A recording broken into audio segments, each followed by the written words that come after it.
राजकारण, सामाजिक, सांस्कृतिक, शैक्षणिक आणि संवाद माणसातील सुसंगत विचारांचा आपला संवाद।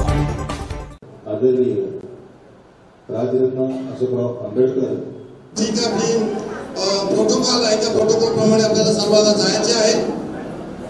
आपण कुठल्या प्रकारची गोंधळ गडबड न करता शांततेने बसून घेण्याची कृपा करावी।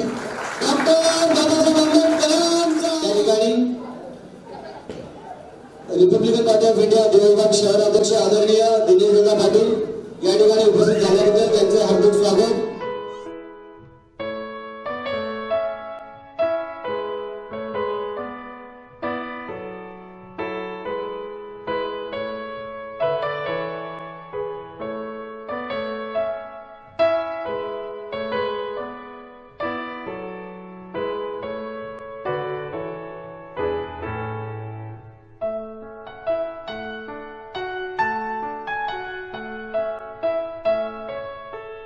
स्टेजच्या तिकडे बसवायचं आहे।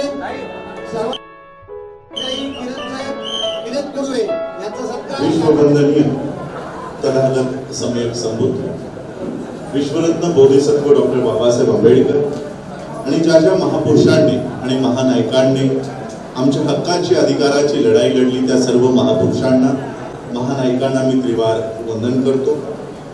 आजच्या या कार्यक्रमामध्ये उपस्थित the Buddhist society of India भारतीय बौद्ध महासभेचे राष्ट्रीय कोषाध्यक्ष शशिकांत जाधवजी, आजच्या या कार्यक्रमाला उपस्थित आमचे सहकारी सर्व बुद्धिस्ट सोसायटी ऑफ इंडियाचे पदाधिकारीगण, मधुकर मुकेजी, आमच्या मंगलाताई बिरारे मॅडम, संतोष कासारेजी, कोकण विभाग अध्यक्ष मोहन जाधव ठाणे जिल्हा उपाध्यक्ष, हनुमंत धीरे ठाणे जिल्हा कोषाध्यक्ष, शिवाजी निकम, विकास गायकवाड, विश्वास भालेराव आणि ज्यांच्या या प्रयत्नामुळे कार्यक्रमाची आज या ठिकाणी आरंभ झाला। या कार्यक्रमाची प्रस्तावना ज्यांनी केली आयुब बुधाजी वाडविंदेजी, कार्यक्रमाचे अध्यक्ष सुशीलजी तांबे, सूत्रसंचालन आणि स्वागत जे सर्वांचं करतात ते प्रवीण लोखंडेजी, रवींद्र गुर्जर ठाणे जिल्हा महासचिव आणि संपूर्ण व्यवस्थापन समिती, दिवा विभाग शाखा आणि उपशाखा सावेगाव चे सर्व पदाधिकारीगण, सर्व उपासक आणि उपासिकांना आज आपण बुद्धिस्ट सोसायटी ऑफ इंडिया भारतीय बौद्ध महासभेच्या माध्यमातून ठाणे जिल्ह्याच्या या बौद्ध धम्म दीक्षा सोहळ्यामध्ये सगळे या ठिकाणी उपस्थित आहात। बाबासाहेब आंबेडकरांनी या देशामध्ये बौद्ध धम्माचं चक्र पुन्हा प्रवर्तन करून म्हणजे बौद्ध धम्माची दीक्षा 14 ऑक्टोबर 1956 विजयादशमी या दिनी बाबासाहेबांनी बौद्ध धम्माची दीक्षा देऊन आज 65 वर्ष पूर्ण झालेली आहेत। या 65 वर्ष पूर्ण झाल्यानंतर आज बौद्ध धम्माची आपली काय अवस्था आहे, आपण जे बौद्ध झालो, जे तुमचे पूर्वज आपले पूर्वज जे बौद्ध झाले, आज त्यांची काय अवस्था आहे आणि बाबासाहेबांनी आम्हाला बौद्धच का केलं। अनेक धर्माचे दरवाजे बाबासाहेबांना उघडे असताना बाबासाहेबांनी तुम्हाला बौद्ध धर्माच्या उजळीतच का टाकलं, याच्यावर थोडंसं मी मार्गदर्शन करू इच्छितो। बाबासाहेब आंबेडकरांनी बौद्ध धर्माची दीक्षा घेण्यापूर्वी 2 वर्षाआधी म्हणजे 1954 ला जागतिक बौद्ध परिषद म्हणजे वर्ल्ड फेलोशिप ऑफ बुद्धिस्टच्या 3ऱ्या कॉन्फरन्समध्ये एक भाषण केलेलं आहे आणि हे भाषण भारतातल्या सर्व बौद्धांना ज्ञात असणं, माहीत असणं अत्यंत गरजेचं आहे। बाबासाहेब आंबेडकरांनी जगातल्या बौद्ध देशांसमोर हे भाषण करताना बाबासाहेब म्हणतात की भारतामध्ये बौद्ध धर्माचं पुनर्जीवन करणं किंवा बौद्ध होण्यासाठी आमचा जो हेतू आहे तो हेतू वेगळा आहे। मग भारतामध्ये आज आपण बौद्ध झालेलो आहोत किंवा अनेक लोक जे आज या ठिकाणी बौद्ध धर्माची दीक्षा घेणार आहेत, मग आम्ही बौद्ध का होत आहोत? ते मला एक चिठ्ठी आलेली आहे की 50% या ठिकाणी उत्तर भारतीय आहेत, हिंदीमध्ये बोलावं। मी हिंदीत बोलू का मराठीत बोलू? हिंदी हिंदी चालेल चालेल, सगळ्यांना हरकत नसेल तर मी हिंदीत बोलेन, ठीक है। तो आज यहाँ पर हम लोग जो इकट्ठा हुए हैं, ये बौद्ध धर्म की दीक्षा लेने के लिए आज यहाँ पर कुछ लोग, कुछ जाति धर्म के लोग यहाँ पर इकट्ठा हुए हैं। उन लोगों को बौद्ध बनाने से पहले या बौद्ध धर्म के दीक्षा देने से पहले हम लोग बौद्ध हुए क्यों हैं, और बौद्ध होने के बाद आज हमारी स्थिति में कितना बदलाव आया है, ये जाने बगैर, ये बताए बगैर बौद्ध होने का मतलब कोई उसमें महत्व नहीं रह जाएगा। इसलिए बौद्ध धर्म का महत्व क्या है, बुद्धिज्म का महत्व क्या है, ये मैं आज आप लोगों को यहां बताना चाहता हूं। बाबा साहब अंबेडकर जी ने 14 अक्टूबर 1956 विजयादशमी के दिन बौद्ध धर्म की दीक्षा ली। पहले खुद प्राप्त की, फिर उपस्थित 7 लाख लोगों को बाबा साहब अंबेडकर जी ने बौद्ध धर्म की दीक्षा दी। ये दीक्षा होने के बाद और दूसरे दिन 14 अक्टूबर को ये कार्यक्रम हुआ बौद्ध धर्म दीक्षा का, 15 अक्टूबर को बाबा साहब का स्पीच हुआ, और 16 अक्टूबर को फिर जाके बाबा साहब ने नागपुर के ही नजदीक चंद्रपुर है, वहां पर चंद्रपुर में और 2-2.5 लाख लोगों की बौद्ध धर्म की दीक्षा हुई। ये दीक्षा होने से पहले 2 साल पहले बाबा साहब ने एक भाषण किया है। ये भाषण वर्ल्ड फेलोशिप ऑफ बुद्धिस्ट के 3रे कॉन्फ्रेंस में किया हुआ भाषण है। ये भाषण भारत के हर बौद्ध को पता होना जरूरी है, और जो बौद्ध होने वाला है उसे भी मालूम होना जरूरी है। बाबा साहब अंबेडकर विश्व के बौद्ध देशों के सामने कहते हैं कि हमारा बौद्ध होने का हेतु अलग है।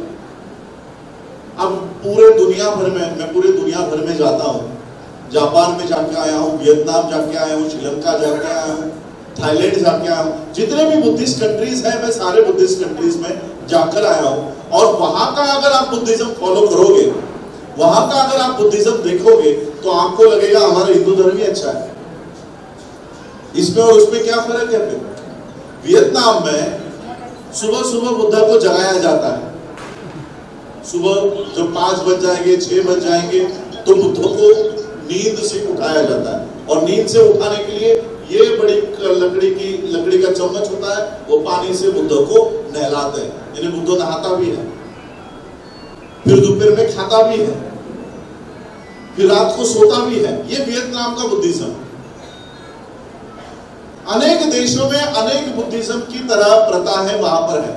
बुद्धिज्म में अनेक यान है, हीनयान, वज्रयान, तंत्रयान, अनेक देशों में अनेक तरह का बुद्धिज्म फॉलो किया जाता है। अब बाबा साहब कहते हैं कि हमारा बौद्ध होने का हेतु अलग है। तो हम जो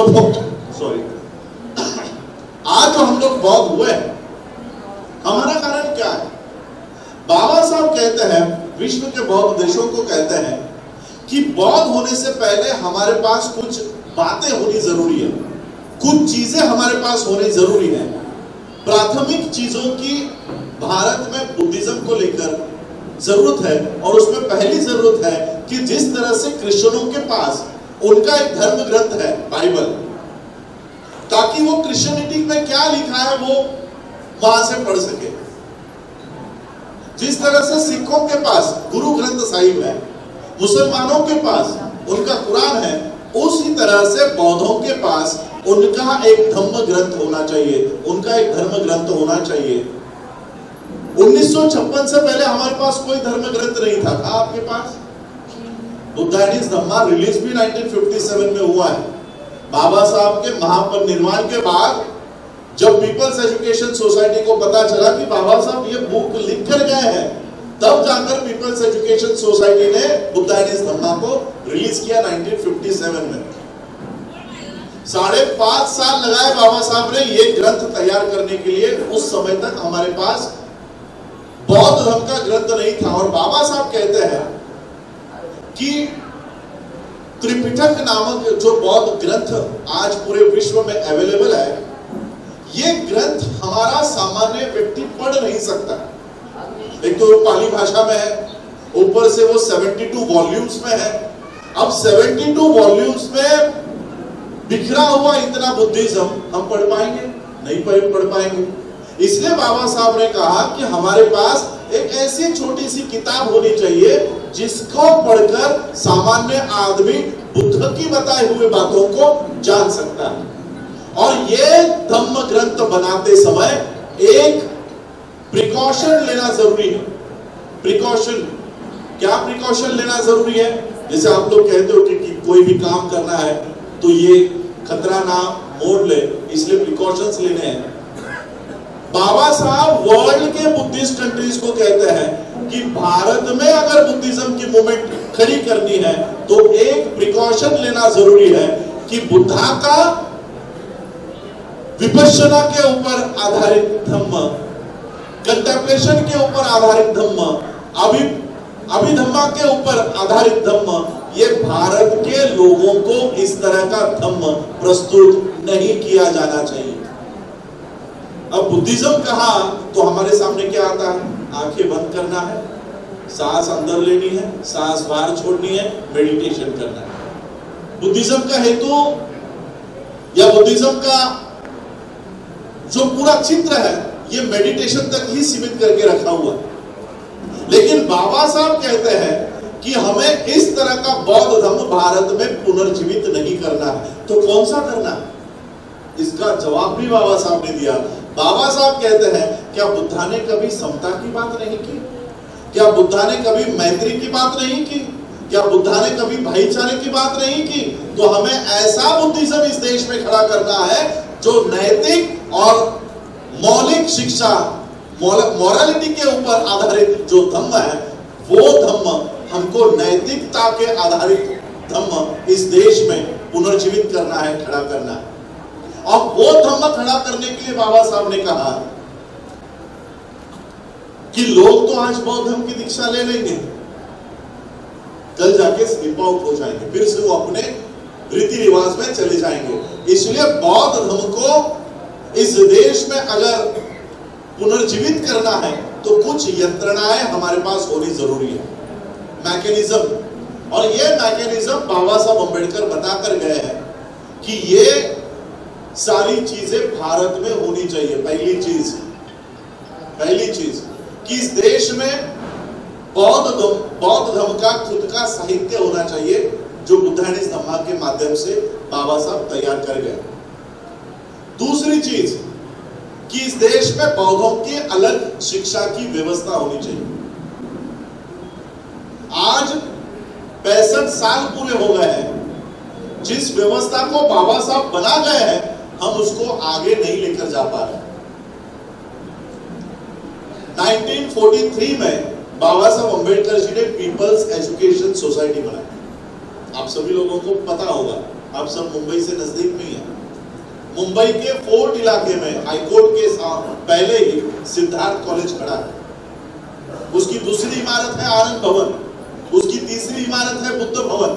औरंगाबाद में कॉलेज है मिलिंद कॉलेज। ये सब क्या है? ये सारे नाम कौन से संस्कृति के हैं? क्या ब्राह्मण संस्कृति के हैं? क्या इस्लाम के हैं? क्या सिखों के हैं? ये नाम कौन से संस्कृति के हैं? ये सारे नाम बुद्धिज्म के हैं। मिलिंद, आनंद, बुद्ध, सिद्धार्थ। बाबा साहब अम्बेडकर जी ने आपको बौद्ध बनाने से भी पहले आपकी शिक्षा की व्यवस्था पहले खड़ी की कि कल को अगर इनको मैं बौद्ध बना रहा हूं तो ये मेरे स्कूल में आएंगे, मेरे कॉलेज में आएंगे और बौद्ध धर्म की शिक्षा प्राप्त करके ये अलग अलग जगहों पर जाएंगे। बाबा साहब ने आपकी प्राथमिक चीजें पहले ही खड़ी कर रखी थी, वो तैयार कर रखा था। और फिर बाबा साहब ने 10 साल बाद आपको बौद्ध बनाया। आज बौद्ध होने के बाद हमारी परिस्थिति देखो कितनी बदल गई है। जब तक हम हिंदू थे तब जातियां थी, हिंदुओं में जातियां होती हैं और इसी वजह से बाबा साहब ने हिंदू धर्म का त्याग किया। पहले कुछ साल बाबा साहब ने हिंदुओं को समझाया कि ये जाति प्रथा बंद कर दो, ये खत्म कर दो। जब जाति प्रथा खत्म नहीं हो सकती, ये जब बाबा साहब ने देखा तो बाबा साहब ने हिंदू धर्म का त्याग किया और ऐसे धर्म को चुना जिसमें कोई जातियां नहीं।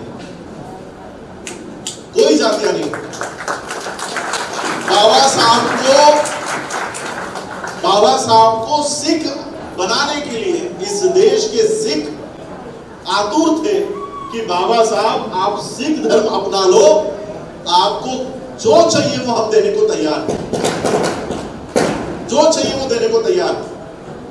आपके लोगों के लिए शिक्षा का प्रावधान करना चाहते हो, खालसा कॉलेज पता है आप सभी लोगों को? माटुंगा में खालसा कॉलेज है। ये खालसा कॉलेज बाबा साहब अंबेडकर जी को उस समय सिखों ने बनाकर दिया कि बाबा साहब आप आपके लोगों को शिक्षा का प्रावधान करा के देना चाहते हो, ये लीजिए हम खालसा कॉलेज आपको दे देते हैं, ले लो और हमारे धर्म को अपनाओ, सिख धर्म को अपनाओ। बाबा साहब को सिख धर्म में लाने के लिए बाबा साहब की सोने के रथ से यात्रा निकाली, सोने के रथ में बिठाकर। उस समय बाबा साहब ने मेरे दादाजी को पंजाब में भेजा कि बाबा साहब ने कहा ये सिख धर्म के लोग हमें सिख धर्म में बुलाना चाहते हैं, जाओ जरा सिखिज्म में ये लोग कैसे सिख धर्म का पालन करते हैं जाकर देख कर आओ। तो मेरे दादाजी पंजाब में गए, यशवंत राव मुकुंद राव दोनों भी पंजाब गए। अब वहां जाने के बाद जो लंगर होता है वो लंगर में उनको अलग से बिठाया, उनको अलग से खाना परोसा, अलग गुरुद्वारा में लेकर गए। अब ये दोनों ने नोट किया, दोनों ने नोट किया और बाबा साहब को आकर बताया कि बाबा साहब वहां पर तो हमको अलग से बिठाया गया, हमें अलग खाना परोसा गया। अब इतना पैसा देने के बावजूद खालसा कॉलेज आज भी खड़ा है आपके आंखों के सामने, इतनी प्रॉपर्टी देने के बावजूद, जमीन देने के बावजूद, सोना देने के बावजूद बाबा साहब अंबेडकर जी ने सिख धर्म को नहीं अपनाया। क्यों? क्योंकि अगर यहां से जाति को छोड़ते हैं तो वहां पर भी आप हमको जाति में बिठाओगे, फिर वहां पर आकर निचले जाति के लोग सिख हो गए, ये बताओगे। दलित सिख, आज हिंदू दलित कहते हो ना, ये हिंदू दलित है, वहां पर जाकर हिंदू दलित सिख दलित हो जाओगे। इतने पैसे देने के बावजूद बाबा साहब ने सिख धर्म नहीं अपनाया और 15 अक्टूबर 1956 को बौद्ध धर्म की दीक्षा होने के बाद बाबा साहब ने अपने भाषण में कहा कि हमें आपके पैसे नहीं चाहिए, हम पैसों के लिए, हम जमीनों के लिए, सोने के लिए अब किसी धर्म में नहीं आते, हमें पैसों से ज्यादा अपनी सेल्फ रिस्पेक्ट, अपनी इज्जत ज्यादा प्यारी है। 15 अक्टूबर को बाबा साहब ने के भाषण में कहा कि हमें ये फैसिलिटीज से ज्यादा या आपके सोए या आपकी सारी संपत्ति से ज्यादा हमें अपनी इज्जत प्यारी, सेल्फ रिस्पेक्ट प्यारी। बाबा साहब इस्लाम में नहीं गए, क्रिश्चियनिटी में नहीं गए। मैं आंध्रा जाता हूँ, कर्नाटक जाता हूँ, तमिलनाडु जाता हूँ, हमारे शेड्यूल कास्ट के लोग वहां पर इकट्ठा क्रिश्चियन धर्म में वो चले गए। आज उनके हालात क्या है? आज उनके हालात है कि उनके चर्च अलग है, उनको प्रोटेस्टेंट्स कैथोलिक्स अपने चर्च में नहीं लेते। अब उनकी आइडेंटिटी क्या है? दलित क्रिश्चियंस। क्या आइडेंटिटी है? दलित क्रिश्चियन। यही अगर आप सिख बन जाओ तो वहां पर आपकी आइडेंटिटी बन जाती है रविदासिया। ये कौन है? रविदासिया मजहबी सिख है। लेकिन बौद्ध होने के बाद कोई आपको बोलेगा कि ये निचले जाति का बौद्ध है या ऊपर की जाति का बौद्ध है। इसलिए बाबा साहब ने बुद्धिज्म को चुना कि इस धर्म में कोई जातियां नहीं है। अगर हम यहाँ पर जाते हैं तो सब समान बन जाएंगे। कौन किस जाति से है, कौन किस धर्म से आया है, ये किसी को पता नहीं चलेगा और सभी लोग समान होंगे।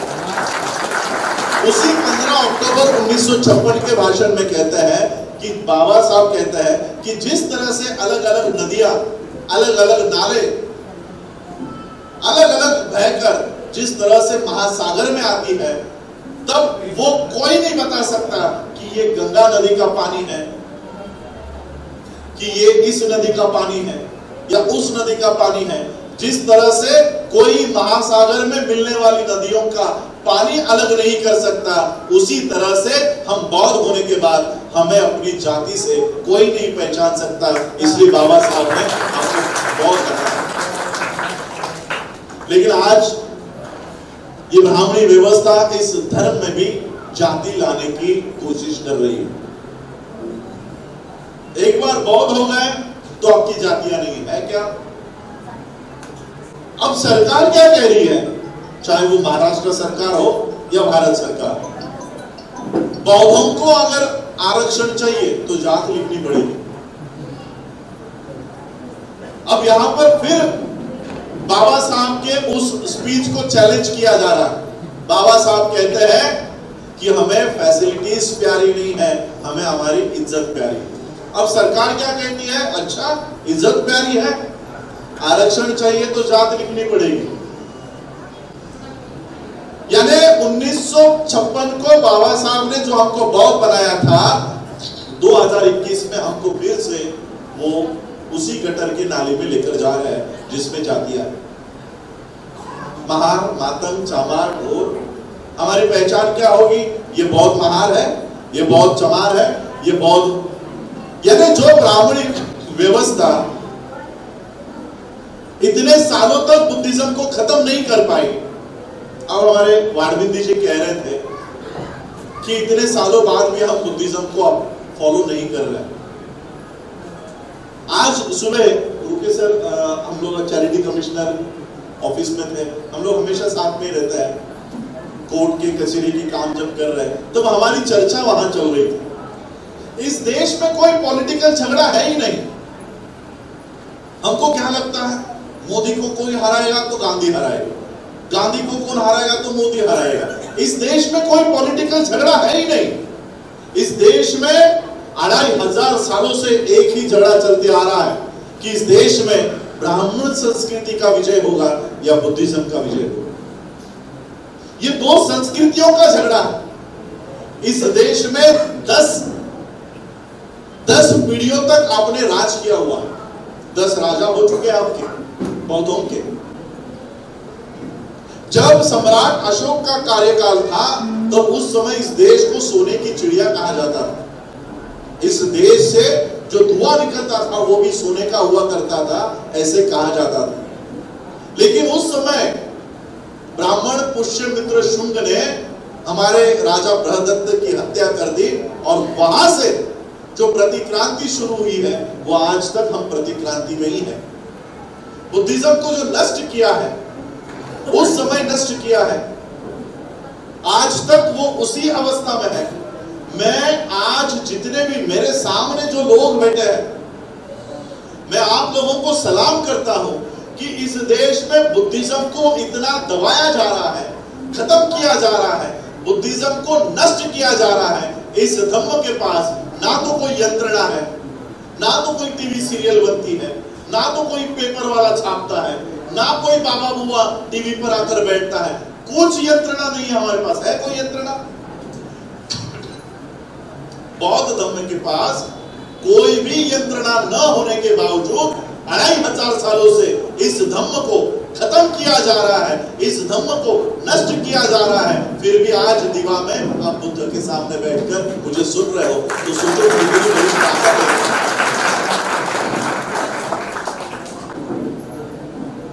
कितनी बड़ी ताकत होगी बुद्धा के उस ज्ञान में, बुद्धा के संदेश में कि जिस धम्म को इतना दबाया जा रहा है, इस धम्म को खत्म किया जा रहा है, फिर भी लोग उसमें दिन ब दिन बढ़ते जा रहे हैं।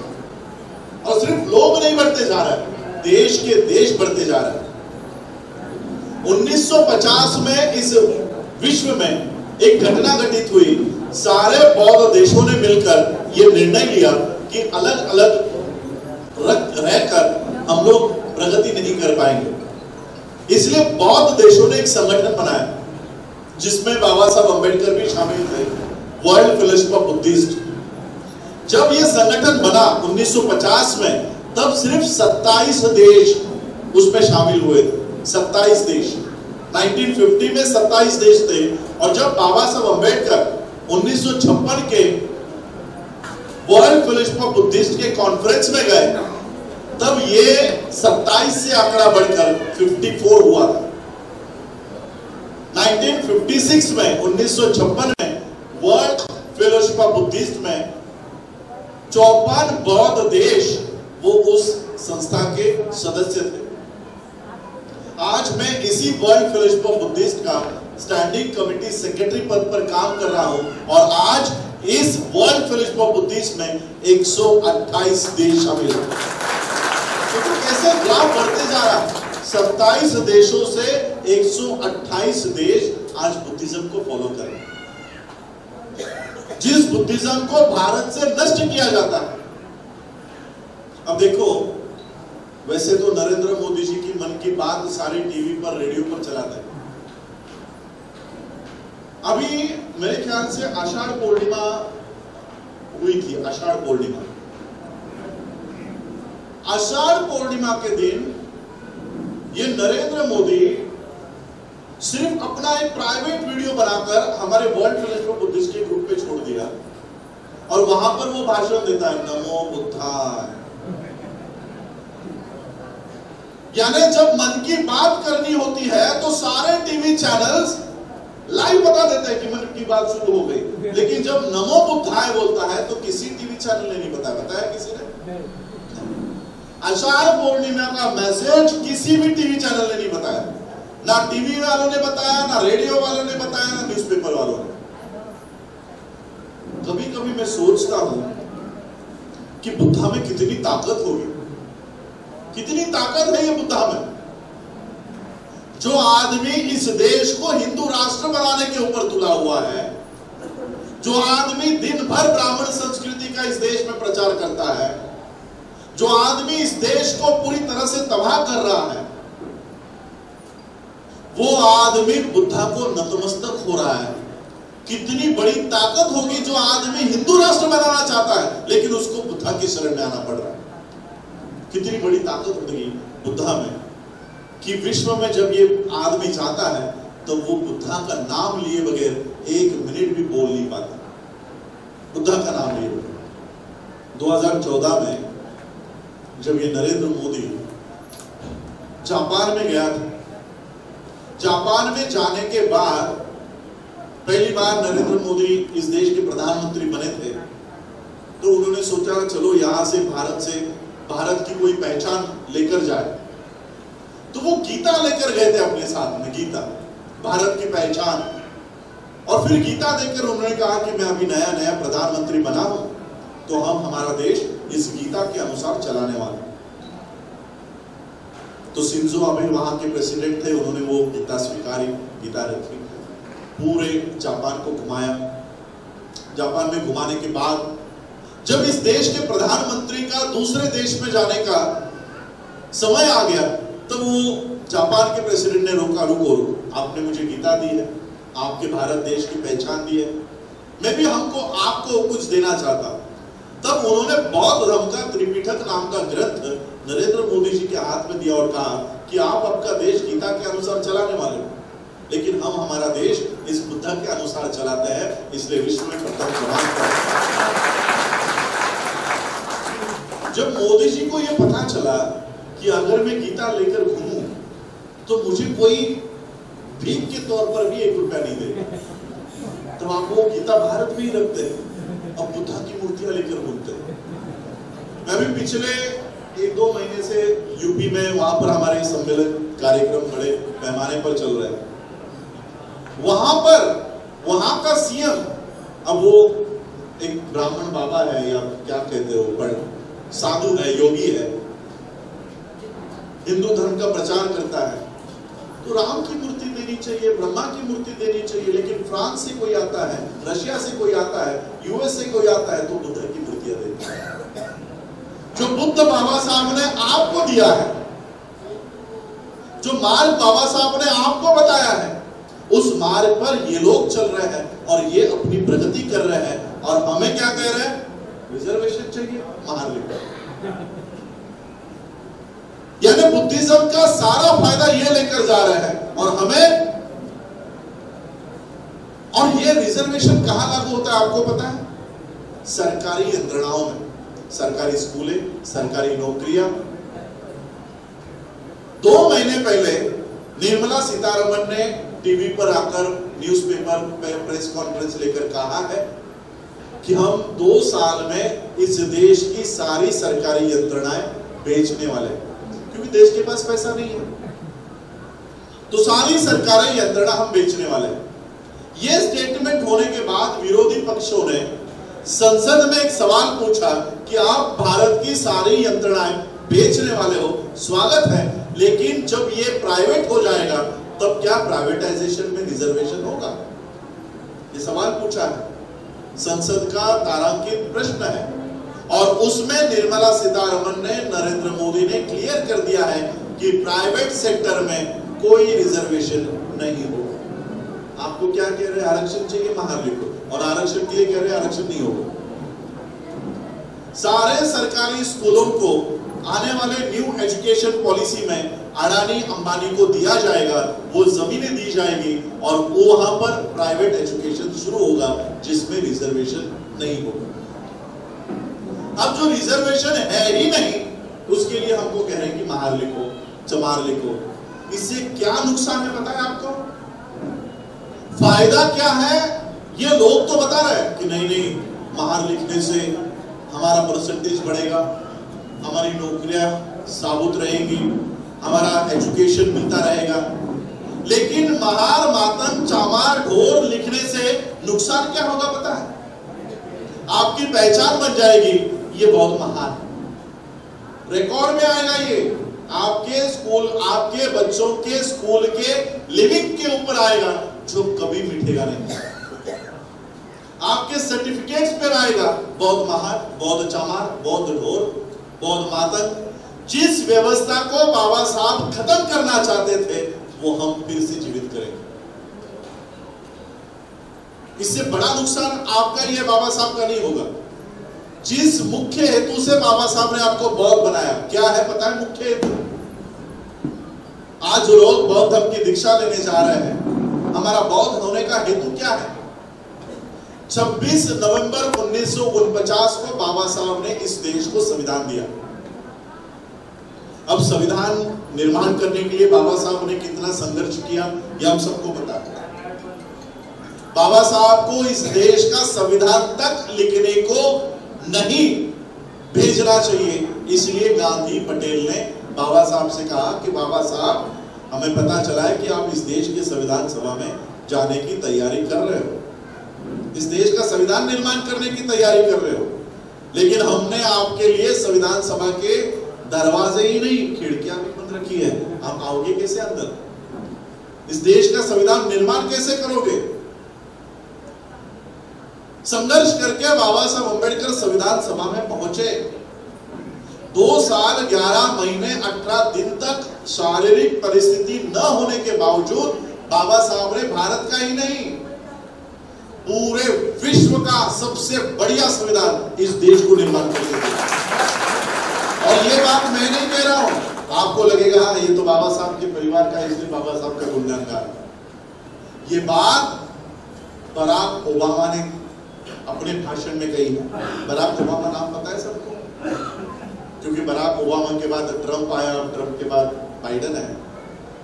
बराक ओबामा जब यूएस का प्रेसिडेंट था तब वो अपने स्पीच में कहता है कि बाबा साहब जैसी व्यक्ति अगर हमारे देश में पैदा होती, बाबा साहब अगर हमारे देश में पैदा होते तो हम सूरज का नाम बदलकर उसको अम्बेडकर नाम रखते। साउथ अफ्रीका के संविधान के प्रियम्बल में भारत के संविधान का उल्लेख है। नेपाल का संविधान भारत के संविधान को सामने रखकर बनाया गया है। कई सारे देशों के जो आज रिपब्लिक हो रहे हैं, डेमोक्रेटिक हो रहे हैं, वो भारत के संविधान को रेफर करता है।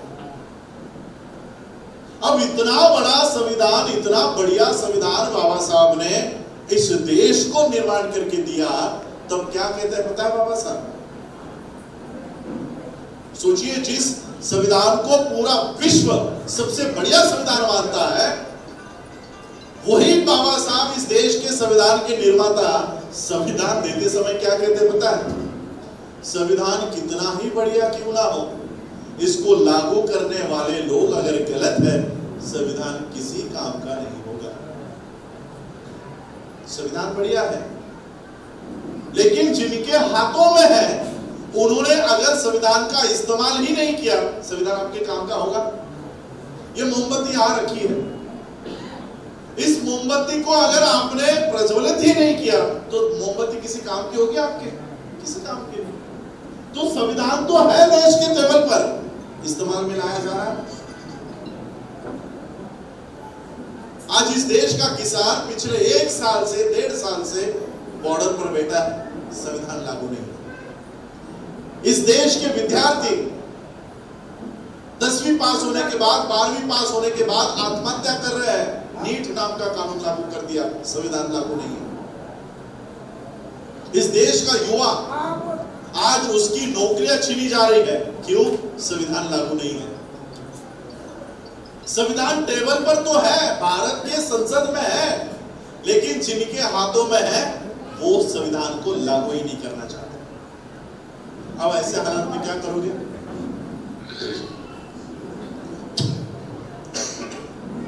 और ये हालात खुद बाबा साहब पहचान कर गए।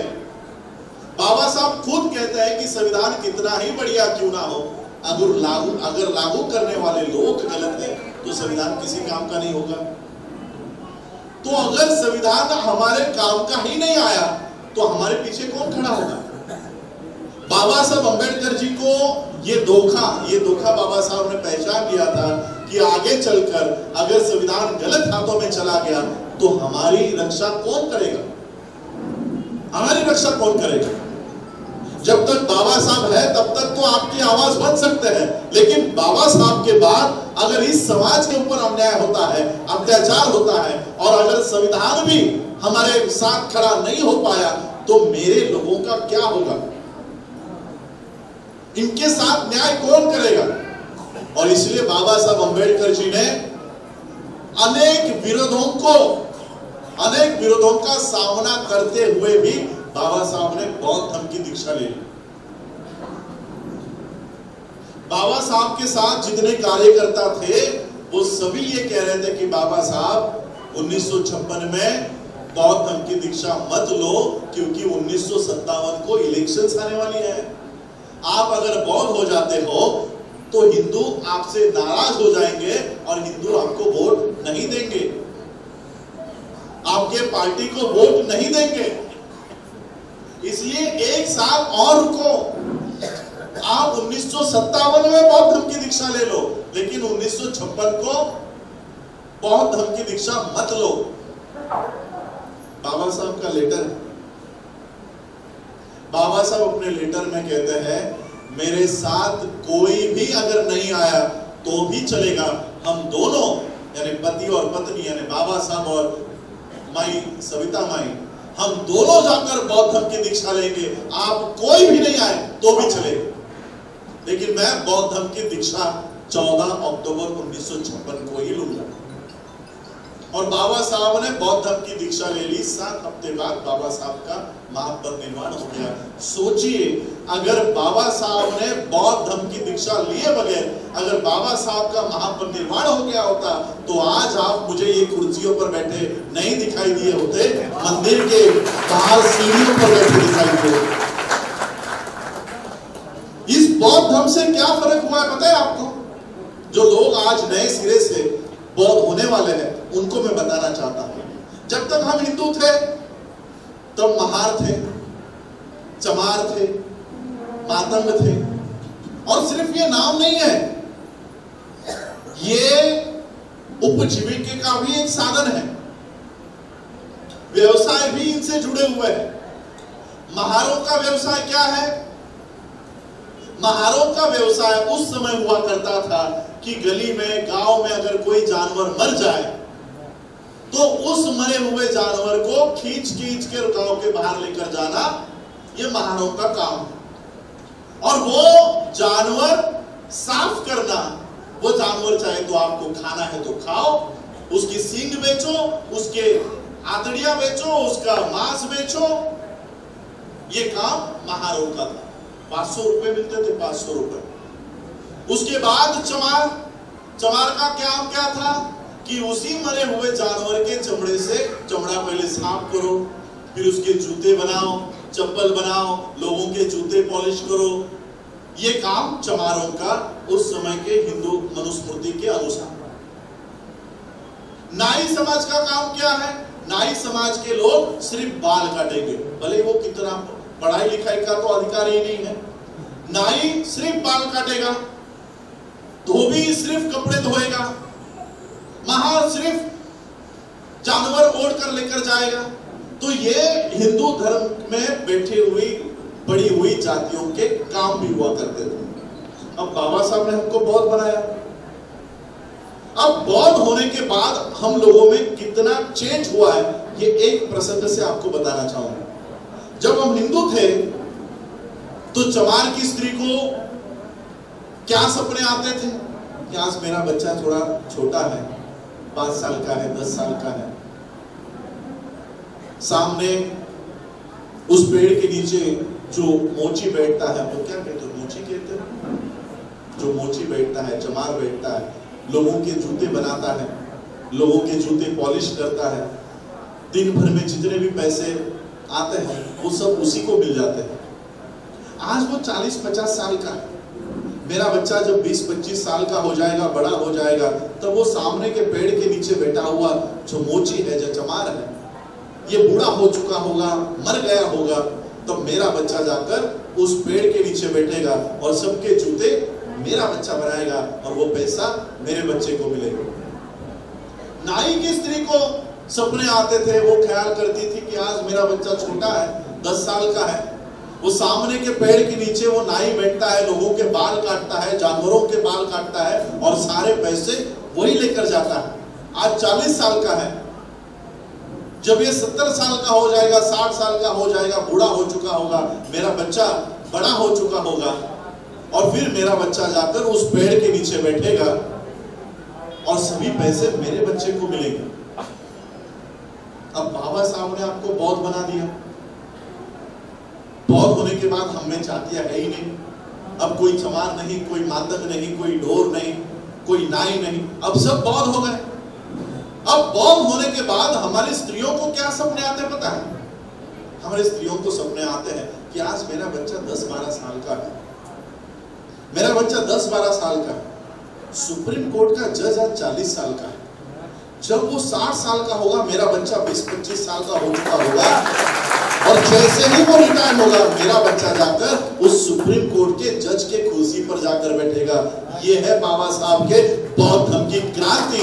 इस क्रांति के वजह से आज हम लोग जो आज इस अवस्था में दिख रहे हैं, ये बाबा साहब के उस बौद्ध धर्म के क्रांति की वजह से। बौद्ध होने के बाद आज अगर जो आपका झोपड़ा है वो एक ही रात में महल नहीं बनेगा। बौद्ध होने के बाद एक ही रात में जो 10 रोटियां आपके घर में बन रही थी 100 रोटियां बनना नहीं शुरू हो जाएगा, लेकिन आपके विचारों में परिवर्तन होगा। जो चमार का काम हुआ करता था, नाई का काम हुआ करता था और उसी को हम लोग किया करते थे, वो छोड़कर इस देश में हुक्मरान बनने के सपने आप देखने लगोगे। विचार ये इस तरह से आपको आने लगेंगे। ये बाबा साहब की धर्म की क्रांति इस तरह से। और इसलिए बाबा साहब ने हमको बुद्धिज्म की ओर लेकर आए कि इस देश में जाति विहीन समाज हम लोगों को तैयार करना है। जब तक जातियां इस देश में होंगी, सिर्फ हमारा ही नहीं, इस देश का भी नुकसान है, इस देश का नुकसान है, हिंदुओं का नुकसान है। और आज जो कुछ हम लोग इस देश में देख रहे हैं, ये उस जाति प्रथा के चलते हुए ही इस देश की जो हालात बन रही है वो उसी वजह से। और इसलिए आज हम बौद्ध धर्म की दीक्षा की ओर, हम बौद्ध धर्म की ओर मुड़ रहे हैं। इस बुद्धिज्म के माध्यम से बाबा साहब अम्बेडकर जी ने हम लोगों को एक व्यवस्था देनी चाहिए, लेकिन दिक्कत यह हो गई कि जिन बाबा साहब ने हमको बुद्धिज्म में लाया था, कुछ ही दिनों में बाबा साहब अम्बेडकर जी का महापरिनिर्वाण हुआ। आज बौद्ध धर्म की दीक्षा लेकर हमें 65 इयर्स कंप्लीट हुए। अब 1 साल का बच्चा तो वहां पर था नहीं दीक्षा लेने के लिए, या अगर 1 साल का बच्चा होता तो आज वो 65 साल का होता। लेकिन हम ऐसा मानते हैं कम से कम 18 साल के 20 साल के लोग वहां पर हुए होंगे। तो आज जिन्होंने बौद्ध धर्म की दीक्षा ली है, सिर्फ 40 साल बीते हैं, 40 या 50 साल ही बीत चुके हैं। इन 40-50 साल में ये पहली पीढ़ी है हमारी। हम तो, मेरी पीढ़ी तो अभी शुरू हो गई है। अब जो पहली पीढ़ी इस बौद्ध धर्म की ओर आए, उनके पास उनकी हालत ऐसी थी जैसे कोई एक माँ एक नवजात शिशु को जन्म देती है और वो माँ चल बसती है, वो हालात हमारे समाज की हुई।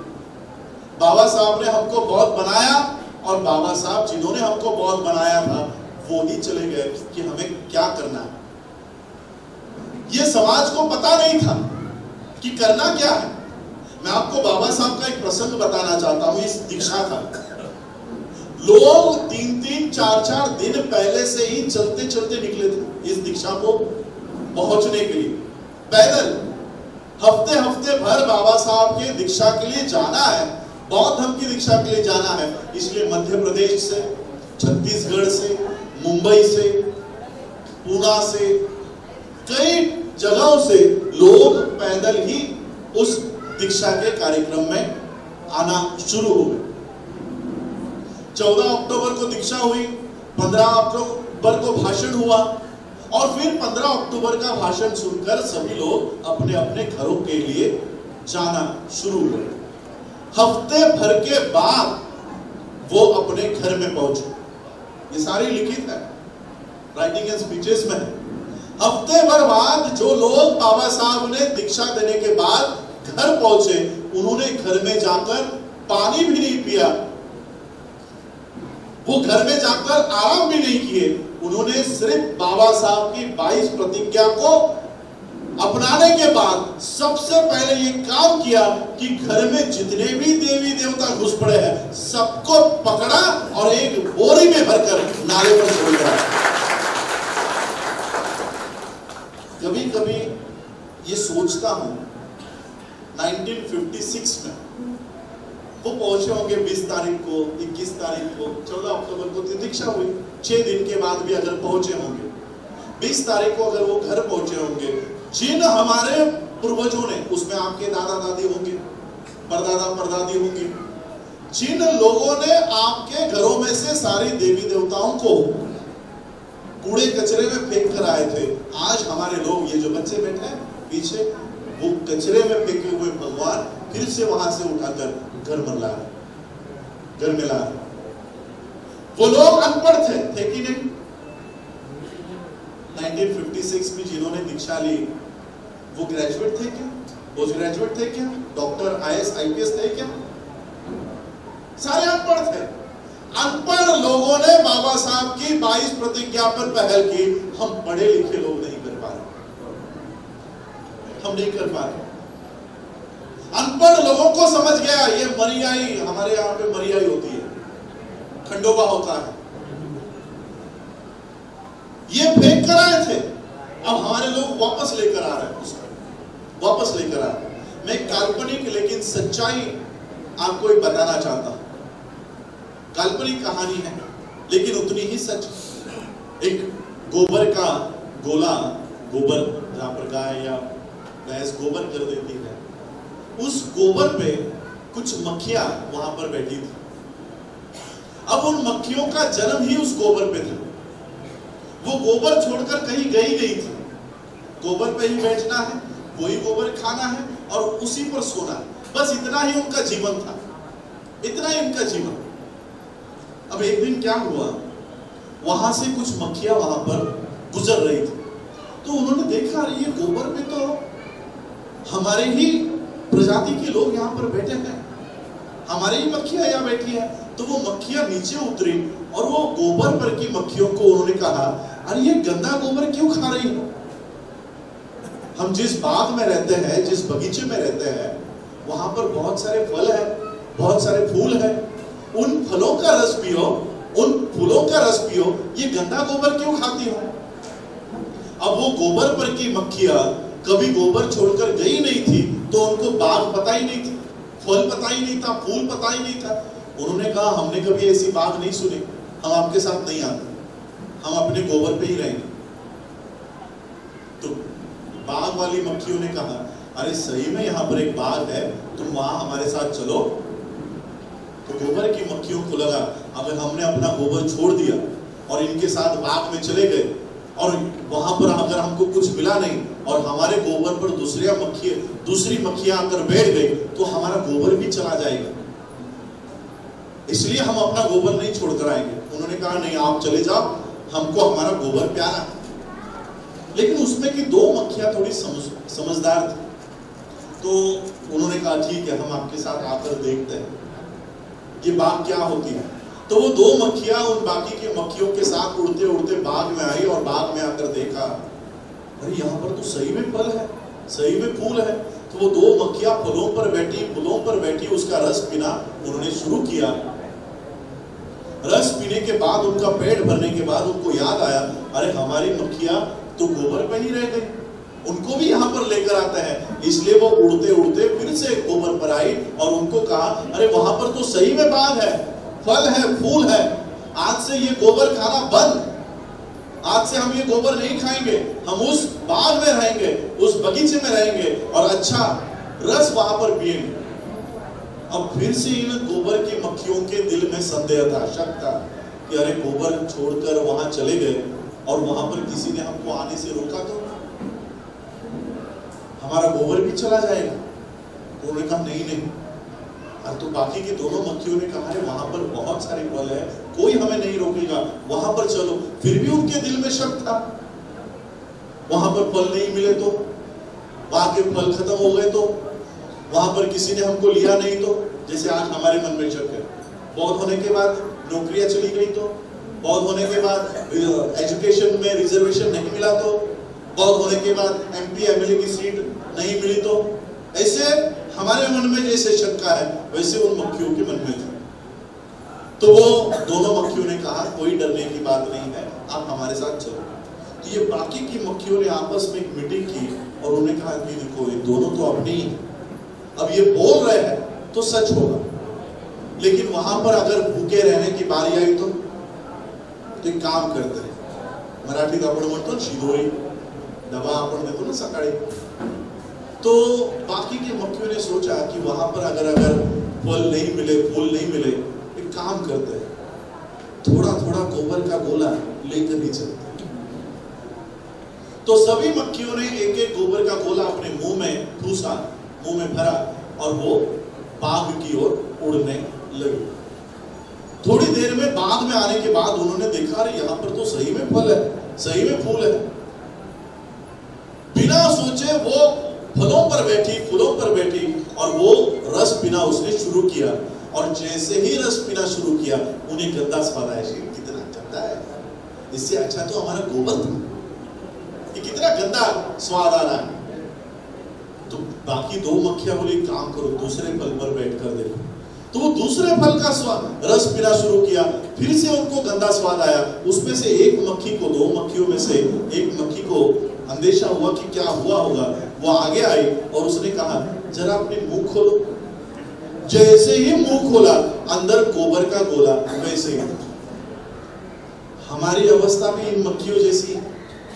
बाबा साहब अम्बेडकर जी ने इस बाग में, बौद्ध धर्म के बाग में हमको लेकर आए, अरे यहाँ पर आओ, यहाँ पर आपकी प्रगति होगी, यहाँ पर आपकी उन्नति होगी। लेकिन हम इस बाग में आते हुए, इस बौद्धिज्म की ओर आते हुए हमने क्या किया, ब्राह्मणी धर्म का गोबर का गोला मुंह में वैसे ही रखा है। 33 करोड़ देवी देवता मुंह में वैसे ही रखे हैं। इसलिए अगर आपको बौद्ध धर्म का रस अगर चखना है तो पहले अपने मुंह से ये ब्राह्मणी धर्म का गोबर का गोला मुंह से थूकना होगा, फिर देखो कितना बड़ा प्रगति आपको इस बौद्ध धर्म के हाथ में। तो इस तरह से हम लोगों को बौद्ध धर्म की ओर आना है, वरना आप आज बौद्ध हो जाओगे।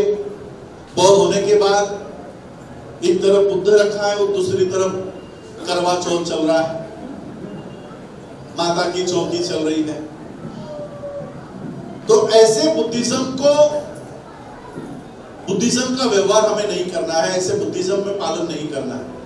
बुद्धा कहीं नहीं, इवन खुद बुद्धा ने अपने लिए वो स्थान नहीं रखा कि मैं कोई भगवान नहीं हूं। वो स्थान बुद्धा ने अपने लिए भी नहीं रखा। मैं तुम्हारे जीवन में कोई प्रगति, कोई आपको चमत्कार करके नहीं देने वाला, आपको स्वयं करना होगा। खुद अपने दीप बनो। अब तो दीप हो कहा, अगर तुम्हारी कोई समस्या है तो वो तुम खुद सॉल्व कर सकते हो। तुम्हारे दिमाग में इतनी शक्ति है, ये माइंड इतना पावरफुल है कि आज आप लोग मेरे यहाँ पर बैठे मुझे सुन रहे हो, लेकिन कोई मक्खी भी अगर आपके यहाँ पर आती है तो आपका हाथ अपने आप ऐसे हो जाता है। इतना आपका माइंड जागरूक है। सिर्फ इसी माइंड को ट्रेन करने की जरूरत है। इस माइंड को ट्रेन करने की जरूरत है। इतना जागरूक है आपका मन, आपका सबकॉन्शियस माइंड इतना जागृत है। और बुद्धा ने यही बताया कि इसी दिमाग के बलबूते पर आपको आपकी प्रगति करनी है। और आज मैं आपको वही बताने के लिए आया। बाबा साहब ने हमको बौद्ध धर्म के माध्यम से एक अच्छी व्यवस्था दी, अपनी बुद्धि का इस्तेमाल करना सिखाया। अब हमें अपनी व्यवस्था को खड़ा करना है। आज मैं बाबा साहब की बुद्धिस्ट सोसाइटी ऑफ इंडिया के माध्यम से इस देश में बौद्धों की स्वतंत्र व्यवस्था खड़ी करने की कोशिश कर रहा हूं। बौद्धों की स्वतंत्र व्यवस्था, और इसके ऊपर हमने पहल भी शुरू कर दी है। आज हमारे बच्चे, आपके बच्चे, मेरी बच्ची भी उसमें शामिल है। हम लोग बुद्धिज्म का फॉलो, बुद्धिज्म का पालन, बचपन से हमारे घर में बुद्धिज्म का फॉलो होता है। लेकिन अभी ये जो ऑनलाइन टीचिंग अब जो शुरू हुई है, तब पता चला कि मेरी बच्ची पढ़ाई क्या कर रही है। आपके भी बच्चे घर से ही पढ़ाई कर रहे होंगे। पहला लेक्चर शुरू नहीं होता, पहले सरस्वती की गाथा होती। सरस्वती कौन से स्कूल में गई थी पता है आपको? लेकिन शिक्षा की दैवत बना दिया है सरस्वती। जिस देश में महिलाओं के लिए शिक्षा का प्रावधान हमारी माता सावित्रीबाई फुले इन्होंने किया, उसकी गाथा कोई नहीं करेगा, लेकिन सरस्वती की गाथा होती। ये गाथा होने के बाद गुरु ब्रह्मा, गुरु विष्णु, गुरु देवो महेश्वर, ये हमारे घरों से आवाज आ रही है, लैपटॉप में से, मोबाइल में से, पौधों के घर में से आवाज आ रही है। और इसलिए मैंने कहा कि ठीक है, आप इस तरह हमारे बच्चों को आप ब्राह्मणी धर्म की ओर लेकर जाते हो शिक्षा के माध्यम से। इसलिए सबसे पहला काम, सारे काम को बाद में रखते हुए हमने सबसे पहला काम यह हाथ में लिया कि आने वाले 5 सालों में इस देश में पौधों की स्वतंत्र शिक्षा की व्यवस्था होगी। आज से हमारे बच्चे कोई गुरु ब्रह्मा, गुरु विष्णु की प्रार्थनाएं नहीं बोलेगा, बल्कि इस देश में हम ऐसा एजुकेशन सिस्टम खड़ा करेंगे कि यहाँ पर ब्राह्मणों के बच्चे भी बुद्धम शरणम गच्छामि की वो अपना शिक्षा शुरुआत नहीं करेंगे। 60 एकड़ जमीन, क्योंकि बाबा साहब ने नागपुर से बौद्ध धर्म की दीक्षा ली थी, इसलिए बुद्धिस्ट यूनिवर्सिटी की शुरुआत में हम नागपुर से कर रहे हैं। और ये बुद्धिस्ट यूनिवर्सिटी पूरे देश भर में इसके स्कूल्स और कॉलेजेस ऑल ओवर इंडिया इसके तैयार होंगे। और जितने भी हमारे बुद्धिस्ट है वो अपने बच्चों को अपने स्कूलों में वहां पर लेकर आएंगे। जैसे मैंने कहा कि ये 2 संस्कृति की लड़ाई चल रही है, ब्राह्मण संस्कृति और बुद्धिस्ट संस्कृति। अब ब्राह्मण संस्कृति के पास एजुकेशन है, सारे स्कूल, वो स्कूल नहीं बनाते, स्कूल तो हम बनाते हैं, बिल्डिंग हम खड़ी करते हैं, बेंच हम लेकर आते हैं, पढ़ाते भी हम हैं। वो क्या करते हैं? सिलेबस बनाते हैं, पाठ्यक्रम बनाते हैं, और फिर क्या करते हैं? भवभटाचा, गणपतीचा, इस तरह से वो पाठ्यक्रम बनाते हैं और हमारे घरों में ब्राह्मणिकल सिस्टम को इंट्रोड्यूस करते हैं। एजुकेशन सिस्टम हाथ में ले लिया, मीडिया हाथ में ले लिया, संस्कार चैनल, आस्था चैनल, पता नहीं कितने कितने चैनल। कल तक बाबा बैठ रहे थे, आसाराम बापू, अभी औरतें भी बैठना शुरू हो गई। तो ये इस तरह से इनके पास सभी यंत्रणा है, पूरी यंत्रणा इनके पास है। हमारे पास यंत्रणा है, हमारे पास साधन नहीं है ऐसा नहीं है, लेकिन हमारे पास विजन नहीं है। हमारे पास साधन है। बाबा साहब के पास आज 2021 के एंड में हम आए, नवंबर, 1 महीने के बाद 22 शुरू हो जाए। 1946 में बाबा साहब के पास साधन थे? नहीं थे। कोई पैसे थे? बाबा साहब के अंतिम समय के भाषण मैं आपको लाकर सामने रख देता हूं। 1956 तक बाबा साहब एक रुपया मांग रहे थे आपसे कि 1 रुपया आप संस्था को देकर जाओ, बुद्धिस्ट सोसाइटी को दीजिए, 1 रुपया दीजिए। और इस 1 रुपए से बाबा साहब ने क्या किया? एक रुपए से आनंद भवन खड़ा किया, सिद्धार्थ कॉलेज खड़ा किया, बौद्धों की स्वतंत्र शिक्षा की व्यवस्था खड़ी की। अगर बाबा साहब 1946 में कर सकते हैं तो क्या हम 2022 में नहीं कर सकते? उस समय तो बाबा साहब के पास साधन नहीं थे, लेकिन विजन था, दूरदृष्टि थी। हमारे पास आज साधन है लेकिन दूरदृष्टि नहीं, दूरदृष्टि नहीं। साधन आप लोगों को पहली बार आपका दिमाग, जैसे मैंने बताया, ये 24 आवर्स काम करता है। अब इसको शांत करने के लिए, इसको खत्म करने के लिए इन्होंने क्या किया पता है? आपको दलित कहना शुरू कर दिया। तुम कौन हो? तुम दलित हो। दलित का मतलब क्या है? पिछड़ा हुआ, गरीब, जो अन्याय सहते आ रहा है, दबा हुआ, कुचला हुआ, दलित। तो हम कौन है? दलित है। अब दलित लोग क्रांति कर सकते हैं क्या? जिसका मनोबल पहले ही तोड़ दिया गया है वो उठेगा ही नहीं। अब मैं आपको बताना चाहता हूं, जो व्यवस्था आपको दलित बताती है, आप में ताकत कितनी है बताता, आर्थिक ताकत बताता हूं। पहले 2020 यानी पिछले साल की जयंती हम नहीं बना पाए थे, घर में ही थे, कड़क लॉकडाउन था, मार्केट बंद, दुकानें बंद, सब कुछ बंद था। बाबा साहब के स्टैच्यू तक भी हम नहीं जा पा रहे थे। 16 अप्रैल 2020 को इकोनॉमिक टाइम्स में एक खबर छपी थी और ये खबर थी कि बाबा साहब की जयंती नहीं हुई। अब मैंने सोचा ये इकोनॉमिक टाइम्स को इतना दुखी हो रहा है कि बाबा साहब की जयंती नहीं हुई, ये इतना दुखी क्यों है? तो पूरी खबर पढ़ी और पूरी खबर में यह लिखा था कि बाबा साहब अंबेडकर जी की जयंती न होने की वजह से भारतीय अर्थव्यवस्था को 2100 करोड़ रुपए का नुकसान हुआ। कितना? 2100 करोड़। 14 अप्रैल में एक रात में हम कितना पैसा खर्च करते हैं? 2100 करोड़। सोचिए, जो समाज बाबा साहब को अभिवादन करने के लिए एक ही दिन में 2100 करोड़ रुपया खर्च कर सकता है, क्या वो अपनी यूनिवर्सिटी तैयार नहीं कर सकता? क्या वो अपना मीडिया खड़ा नहीं कर सकता? क्या वो अपने हॉस्पिटल्स खड़े नहीं कर सकते? क्या वो अपने बैंक खड़े नहीं कर सकते? इसलिए हम ये काम कर रहे हैं। अरे आपके पास सारे साधन है, आप कोई दबे कुचले दलित नहीं हो। अरे इस देश के ऊपर राज किया है आप लोगों ने, और जब आपने राज किया तो पूरा विश्व यहां पर आकर पढ़ाई करता था।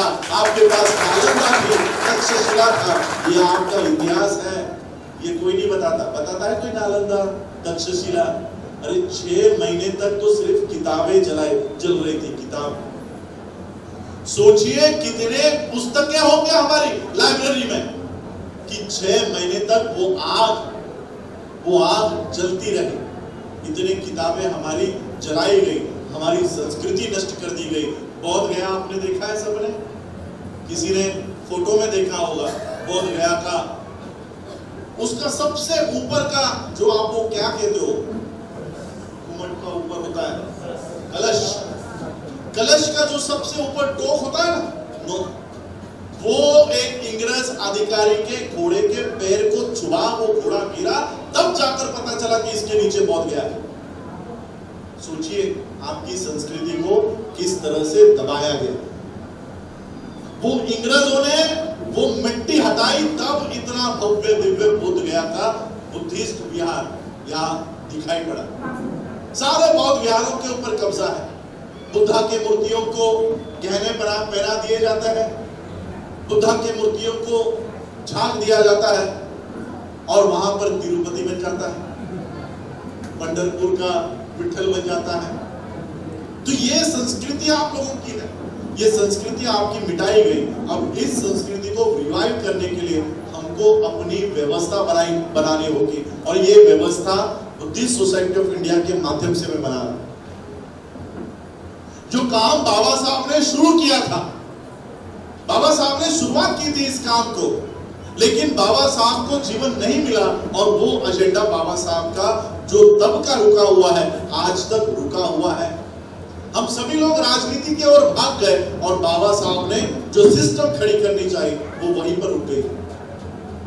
एक एक रुपया बाबा साहब इकट्ठा कर रहे थे, उस समय 1 रुपया था, आज वो 1 रुपया बढ़कर 1 रुपया एक दिन का बाबा साहब ले रहे थे, आज हम महीने का। मैंने एक पॉलिसी बनाई, बाबा साहब की संस्था है बुद्धिस्ट सोसाइटी ऑफ इंडिया, मैं मैनेजमेंट का विद्यार्थी हूँ, फाइनेंस का विद्यार्थी हूँ, और इसलिए मैंने सोचा कि अपनी पढ़ाई का इस्तेमाल मैं किसी ब्राह्मणों के बैंक को खड़ा करने के लिए नहीं, अपनी पढ़ाई का इस्तेमाल बाबा साहब की संस्था को खड़ा करने के लिए इस्तेमाल करूंगा।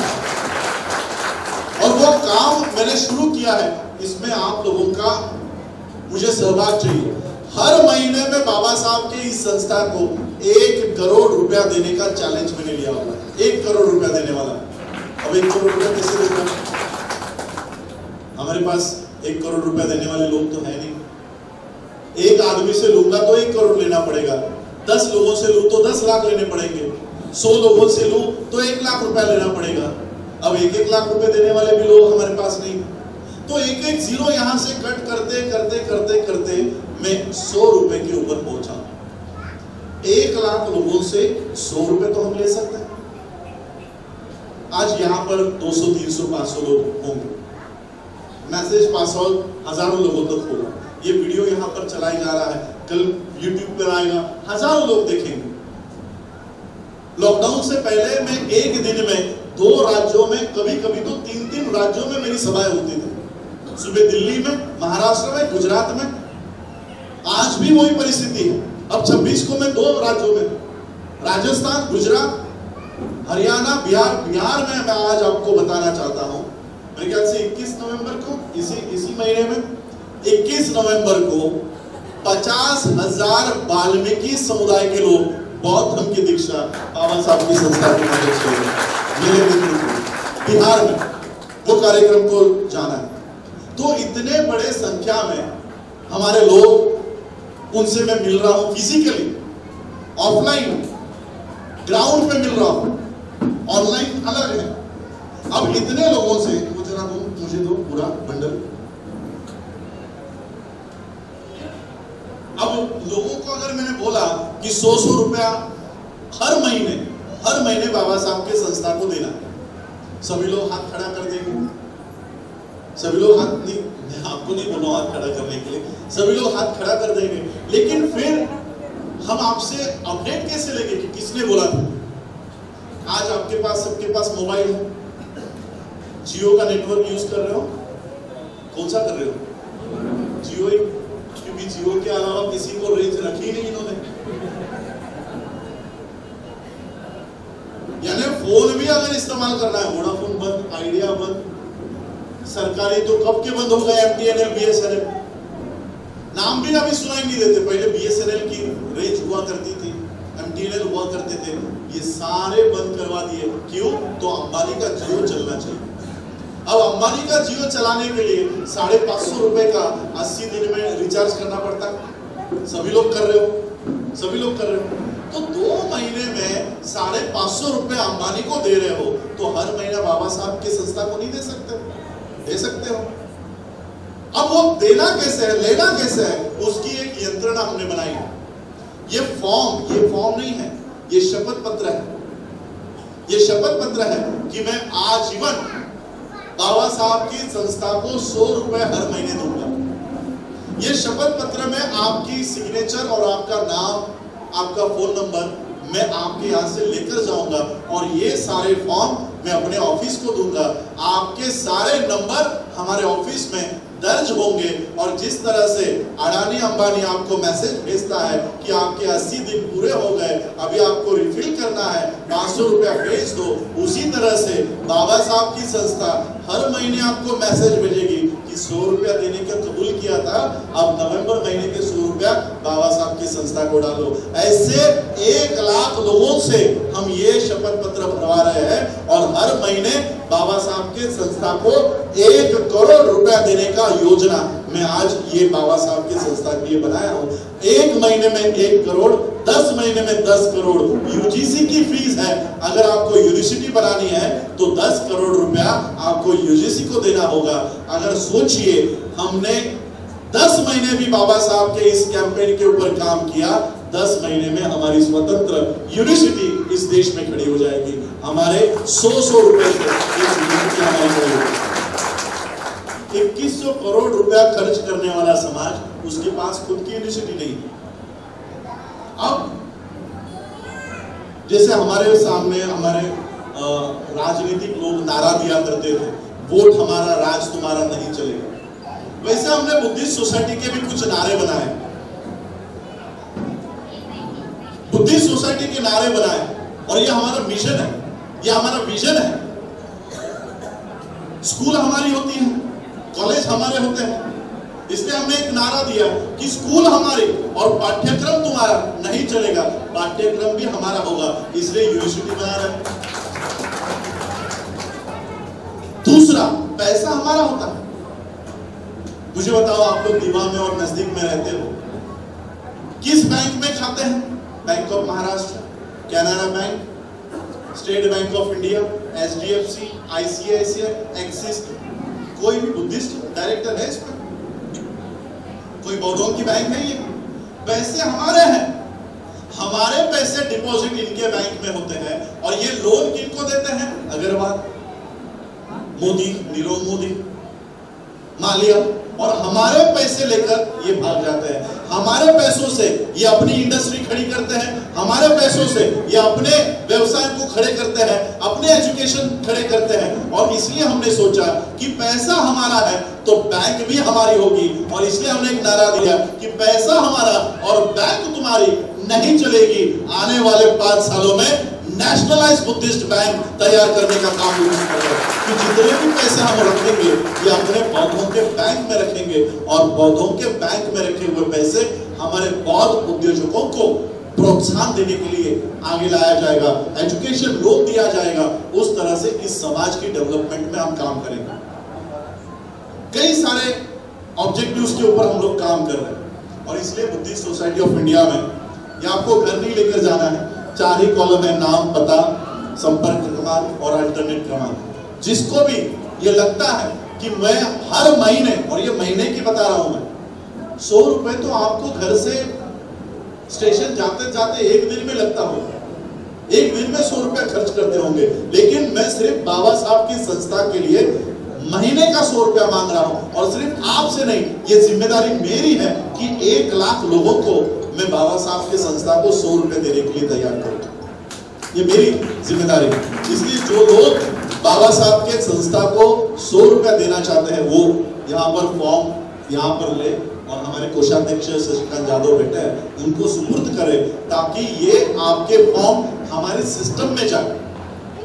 हमने वो सिस्टम बना रखी है, वो सिस्टम में आपके नंबर फीड हो, और हर महीने आपको बुद्धिस्ट सोसाइटी ऑफ इंडिया की ओर से मैसेज आए, और आपने दिए हुए पैसे की रिसीट भी आपके मोबाइल नंबर पर या ईमेल आईडी पर मिले।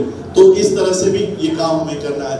आने वाले 5 से 10 सालों में हम बौद्धों की एक स्वतंत्र व्यवस्था इस देश में खड़ी करने चाहते हैं। तो इस तरह से बुद्धिज्म को हम लोगों को आगे लेकर चलना है, बुद्धिज्म की प्रगति हमको करनी है। बाबा साहब अम्बेडकर जी ने उस समय कहा था, बाबा साहब को बहुत लोगों ने सवाल किया कि आप हमको बौद्ध होने के लिए कह रहे हो, हमारा रिजर्वेशन चला जाएगा, उसका क्या? हमारा आरक्षण चला जाएगा, उसका क्या? तब बाबा साहब ने एक बात कही थी। बाबा साहब कहते हैं, आप खुशहाल बौद्ध हो जाइए, आपके कोई अधिकार कहीं नहीं जाएंगे, आपके सारे अधिकार मेरे कोर्ट के खिसे में सुरक्षित है। ऐसे बाबा साहब ने उस समय कहा। और बाबा साहब ने ये कहा था कि बौद्ध होने के बाद मेरे झोले में क्या क्या है, ये आप लोगों को उसका मुआयना करना है, वो ढूंढ निकालना है कि बौद्ध होने के बाद हमारे पास क्या क्या आया है। महार बनोगे, मातंग बनो। महार ये जाति महाराष्ट्र के बाहर नहीं है, मैं यूपी जाता हूँ, यूपी के भी लोग यहाँ पर बैठे होंगे, महार कोई है वहां पर चमार दिखाई देगा, बासी होगा, जाटव होगा, गढ़ियारा होगा। महार अगर यहाँ से कोई गया है तो वही महार लगाता हो, वही महार पंजाब में नहीं है, वही महार हरियाणा में नहीं है। तो अगर महार, मातंग, चामार, ढोर ये नाम लगाकर घूमोगे तो आप आपके राज्य के बाहर भी नहीं जा सकते। जा सकते हो? नहीं। आपके राज्य के बाहर भी आपको कोई नहीं पूछेगा। लेकिन अगर आप बौद्ध नाम की आइडेंटिटी, बौद्ध पहचान लेकर अगर घूमते हो, पूरा विश्व आपका स्वागत करने के लिए तैयार होता है कि ये बौद्ध इस देश का, भारत का है। और ये व्यवस्था बाबा साहब आपको देकर गए। और इसलिए मैं अधिक भाष्य नहीं करूंगा। जो लोग बौद्ध धर्म की दीक्षा लेना चाहते हैं, मैं उन लोगों को आमंत्रित करूंगा। मैं तो कहूंगा कि सभी लोग, हम सभी लोग जो बुद्धिस्ट हैं, तो बंती जी तो मेरे ख्याल से दूसरे कार्यक्रम में है तो आ नहीं पाए हैं। बाबा साहब ने एक और ये अच्छी बात कही है अपने भाषण में कि जो बौद्ध हुआ है, जो दीक्षित है, जो बौद्ध धर्म की दीक्षा प्राप्त किया है, वो दूसरे को बौद्ध धर्म की दीक्षा दे सकता है। बाबा साहब ने ये बात इसलिए कही कि बाबा साहब को ये पता था कि सम्राट बृहदत्त की हत्या होने के बाद बौद्ध भिक्षुओं की कत्ल कर दी गई और बौद्ध भिक्षु इस देश में बचे ही नहीं। अब बौद्ध भिक्षु ही नहीं बचा तो बौद्ध दीक्षा होगी कैसे? इसलिए बाबा साहब ने ये मार्ग में का रोड़ा हटाया कि अगर कोई बौद्ध भिक्षु नहीं है, लेकिन जो बौद्ध बना हुआ है वो बौद्ध धर्म की दीक्षा दे सकता है। तो बाबा साहब ने ये बात, और बौद्ध धर्म की दीक्षा भी सादी और सरल रखी। क्या? त्रिशरण, पंचशील और 22 प्रतीक। तो कार्यक्रम से पहले त्रिशरण पंचशील हो गया है, तो मैं समझता हूं कि बौद्ध धर्म की दीक्षा का एक प्रमुख अंग जो त्रिशरण और पंचशील होता है वो तो हमने पार कर लिया है। ब्रह्मा, विष्णु और महेश को कभी ईश्वर नहीं मानूंगा और ना ही उनकी पूजा करूंगा। मैं राम और कृष्ण को ईश्वर नहीं मानूंगा और ना ही उनकी पूजा करूंगा। मैं गौरी गणपति आदि हिंदू धर्म के किसी भी देवी देवताओं को नहीं मानूंगा और न ही उनकी पूजा करूंगा।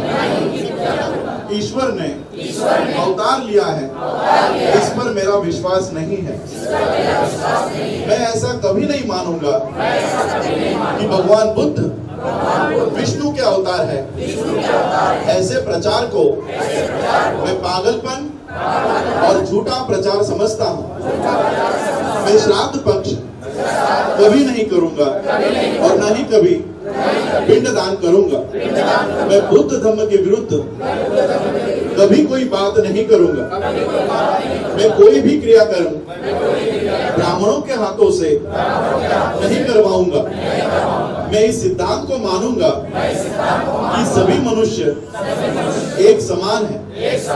मैं समानता की स्थापना के लिए प्रयत्न करूंगा। मैं तथागत बुद्ध के अष्टांग मार्ग का पूरा पालन करूंगा। मैं तथागत बुद्ध के द्वारा बताई गई 10 पारमिताओं का पूरा पालन करूंगा।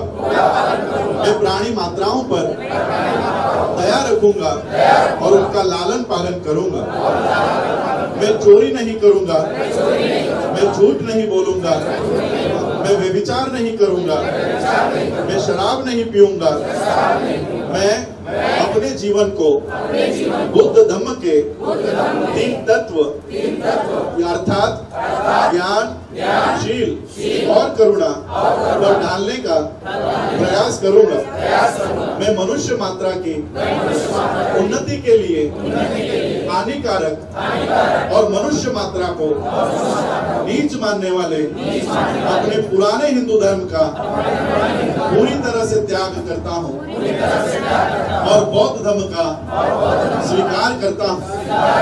मैं यह पूरा विश्वास है कि तथागत बुद्ध का धम्म ही सही धम्म है। मैं ये मानता हूँ कि आज से मेरा नया जन्म हो रहा है।